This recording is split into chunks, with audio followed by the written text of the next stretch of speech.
L'homme ne vivra pas de pain seulement, mais de toute parole qui sort de la bouche de Dieu. Voici votre moment de méditation quotidienne.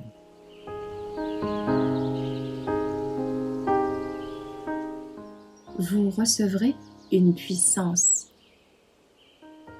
Disposé à être enseigné le 11 avril. Ainsi parle l'Éternel. Placez-vous sur les chemins, regardez, informez-vous des antiques sentiers. Où donc est le bon chemin?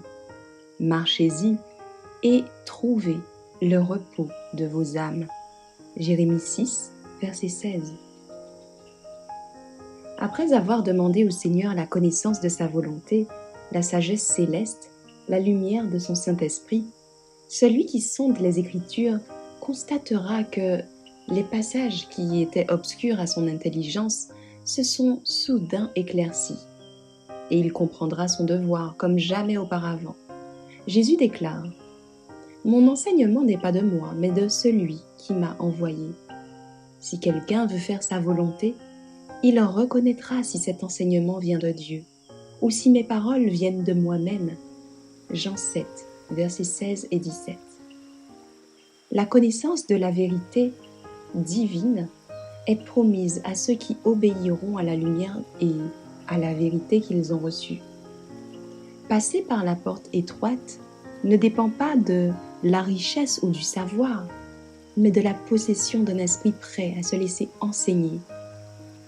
Celui qui apprécie le premier rayon de lumière céleste se l'approprie, marche en harmonie avec celui-ci et se laisse sanctifier par lui, recevra davantage de lumière. Il comprendra que l'Évangile est le plan du salut. Celui qui possède un cœur obéissant, qui est prêt à accomplir la volonté de Dieu, ne recevra pas simplement la vérité avec joie, mais sondera aussi, avec ferveur, la vérité comme un trésor caché. Il s'approchera des Écritures avec un esprit humble et disposé à se laisser enseigner, cherchant à comprendre comment il peut marcher dans la lumière, demandant : « Seigneur, que veux-tu que je fasse ?» Acte 9, verset 5. Il est prêt à tout sacrifier, si nécessaire, afin de demeurer en harmonie avec la volonté de Dieu. Ce n'est pas toujours facile d'obéir à la volonté de Dieu. Cela suppose une fermeté dans la résolution de passer par la porte étroite et d'avancer dans l'étroit chemin qui conduit à la vie éternelle. Car de tous côtés, les voies invitent l'âme dans des voies interdites. Ceux qui aiment la richesse, l'honneur et les hautes positions ne pourront passer la porte étroite, à moins d'abandonner leurs idoles.